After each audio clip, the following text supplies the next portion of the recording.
Hello, beautiful people. Welcome back to our channel. There have been different groups, and there are actually different groups agitating for Biafra. We have the AMASOP, we have the IPOB, IPOB, and we also have another group called BNL. Okay, they're actually Biafran Nations League. All of them, all three, are actually agitating for actualization for Biafra. But for BNL, they gave a direct message to Governor Nyesom Wike, and of course, Governor Nyesom Wike also have replied them. Honestly, it's getting out of hand. But before we go into the newspaper to find out what it is BNL told the Governor Nyesom Wike that made Nyesom Wike also to reply with all these actions, so like you subscribe to our channel by clicking on the red subscribe button. Beside it, you will see a bell notification icon. Please go ahead, click on it to get notified as soon as we update our channel on YouTube. Well, the Biafran Nations League, otherwise known as BNL, has asked oil companies operating in Bakassi Peninsula to start paying taxes to its leadership, as in the oil companies should stop paying taxes to the other country, either Cameroon or Nigeria, but they should pay directly to them. I guess they are now a nation. Wow. Or face the impending doom that will befall the region if they don't pay taxes to them. The secessionist group said that the oil companies will be spared if they start paying taxes to its leadership. Deputy National Leader of BNL and Head of Operations BBS, Media Ebuta Ako Takon, on a statement, warned that the group will not take it lightly with any company that failed to yield to their demand. The group, which had earlier issued a quick notice to oil companies in the region, warned of impending doom that will soon befall companies if they fail to leave, threatening to take them unawares, and they will run.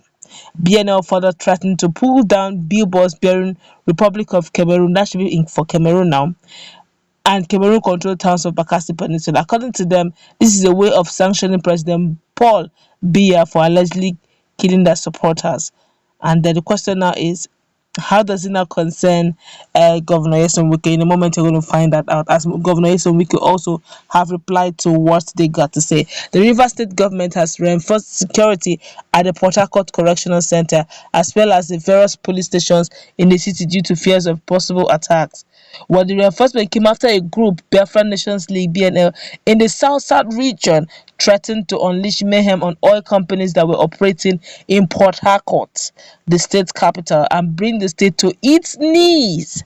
The group faulted the governor of the state, that's Governor Nyesom Wike, for banning meetings by the United Igbo Community, that's UIC, in Oyibo local government area of the state. Wike, in a statement released by the State Commissioner for Information and Communications, Pauline Nsirim, had announced a ban on meetings by Igbo groups in some areas of the state, and that the decision of the government was for security reasons. However, the BNL, in a statement signed by its deputy national leader and head of operations Abuta Tanko and the chief of staff Linus Acien, warned Governor Wike to stop threatening Igbos from the southeast merely because of activities of Nnamdi Kanu's led Indigenous People of Biafra (IPOB). According to reports, a heavy presence of policemen and armed operatives were seen at the Port Harcourt Correctional Center located along Dockyard Road on Sunday.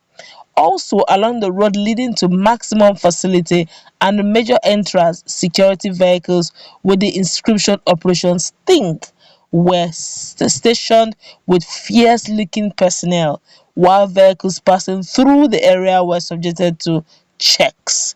Similarly, at the state police headquarters on Moscow Road, both sides of the road from the Port Harcourt City Local Government Secretariat to Moscow were also blocked, preventing vehicular movement. Also on Moscow Road, an armored personnel carrier was stationed there, while several patrol vans parked within, while the armed men looked battle ready to knock off any incursion. Meanwhile, residents and others who do business within the area were allowed to pass, but were subjected to search, especially those carrying bags. At the Abali Park, that's Obuna Abali Park police post at the mile 1 area of the city. The road in front of the police officer was barricaded like a crime scene with tapes, while all vehicles were forced to divert to the other side of the road.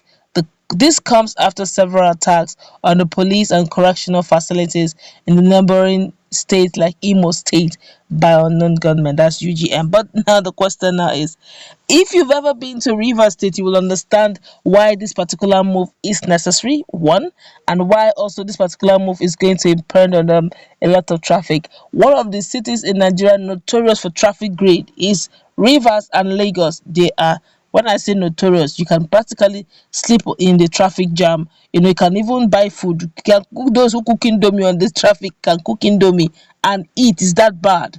You can actually stay for hours on a journey in Lagos and even in Port Harcourt simply because of traffic grid. And now with this, where there seem to be blockade, barricades, diversion of road here and there, it makes it even extra cumbersome, which means roads that are actually double lanes will become single lane and will probably become unbearable for individuals to or vehicular movement to move smoothly. Well, it is a necessary call, judging the fact that that's a direct threat, not just to the companies but also to individuals. Because if BNL carries out the threat they have made, then we have a situation in our hands. Okay, but the question now is, how did we get to this level where everybody now is, issuing out threats and counter threats? This same thing has happened with Fulani bandits that Sheikh Gume is telling Nigerians, forcing it to our throats that we must give them amnesty of some sort, and that don't like the word criminal, they should call them bandits because they're human and they have their feelings. Now, these people, BNL, are actually you see them reacting the way they reacted simply because they said that Governor Nyesom Wike had banned Igbos from meeting simply because of what IPP members are doing. That for doing that, they shouldn't have done that. They shouldn't have done this. But where I fought them very seriously is the fact that they are willing to collect taxes. I don't get it. As a sovereign state, yes, you're agitating for Biafra. I'm talking about BNL now, but you're not there yet.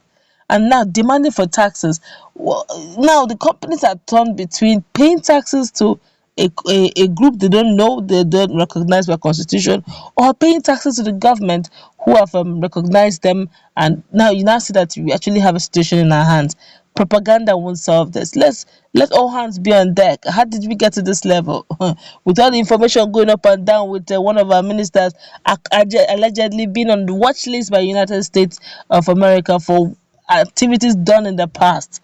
Honestly, Nigeria needs prayers. So information keep unfolding every day, and every day we keep opening our mouth in shock with what we hear every time. But let's go wrap it up. Let's meet in a conversation. What's your take on what BNL have decided to do and what your governor and Wiki have, in proactivity, have decided to protect the people? Let's